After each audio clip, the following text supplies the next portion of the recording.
திராவிட model ஆட்சி பொறுப்பேற்றதிலிருந்து இன்றைக்கு மாத்திரம் 31 இடங்களில் குடமுழுக்கு நடைபெற்றுக் கொண்டிருக்கின்றது.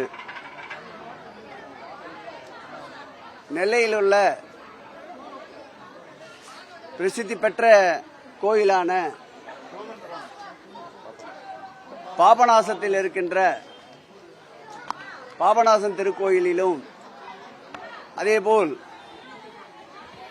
திருச்சியிலே இருக்கின்ற அன்பிலே இந்த ஆட்சி வந்த பிறகு துவங்கப்பட்ட திருப்பணிகளை தொடர்ந்து இன்றைக்கு சுந்தரராஜ பெருமாள் திருக்கோயிலுடைய குடமுழுக்கு என்று 31 குடமுழுக்குகள் இன்றைக்கு தமிழகம் முழுவதும் நடந்து கொண்டிருக்கின்றன. இன்றோடு இந்த ஆட்சி ஏற்பட்ட பிறகு 2911 திருக்கோயில்கள் குடமுழுக்கு நடைபெற்றிருக்கின்றது.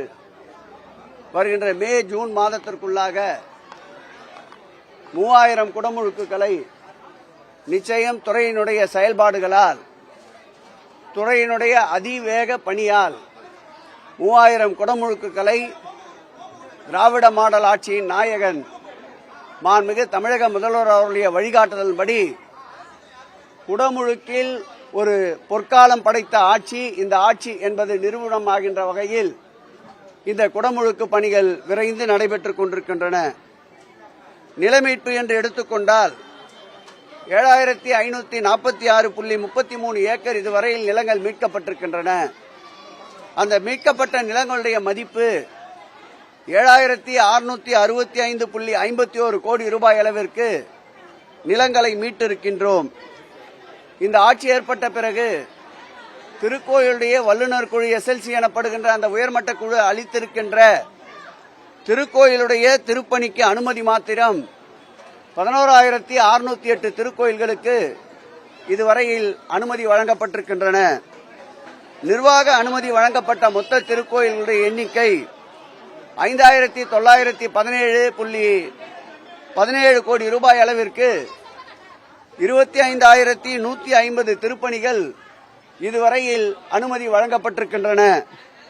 உபயதாரர் திருப்பணி என்று எடுத்துக்கொண்டால் 10,414 திருப்பணிகளுக்கு சுமார் 1,323.77 கோடி ரூபாய் செலவில் உபயதாரர் நிதி மாத்திரம் வரலாற்றிலே இல்லாத அளவிற்கு இந்து சமய அறநிலையத்துறையில் நன்கொடையாளர்கள் விரும்பி வந்து திருக்கோயிலுடைய திருப்பணிகளுக்கு நேர்த்திக்கடனுக்கு உபயம் அளித்த வண்ணமாக இருக்கின்றார்கள். அதில் ஒரு கோயிலாகத்தான் இன்றைக்கு நடைபெறுகின்ற இந்த கோதண்டராமர் திருக்கோயிலுடைய திருப்பணி என்பது உபயதாரர் பாபு என்பவர்கள் வாயிலாக இந்த திருப்பணி மேற்கொள்ளப்பட்டிருக்கின்றது. அருகிலேதான் அவரும் நின்று கொண்டிருக்கின்றார். இதுபோன்ற திருப்பணிகளுக்கு விரைவாக அனுமதி வழங்கி எந்த எதிர்பார்ப்பும் இல்லாமல் நன்கொடையாளர்களை ஊக்குவிப்பதால் தான் இதுவரையில் இந்து சமய அறநிலையத்துறைக்கு 1,323 கோடி ரூபாய் அளவிற்கு நன்கொடையாளர்கள் வரப்பெற்றிருக்கின்றார்கள்.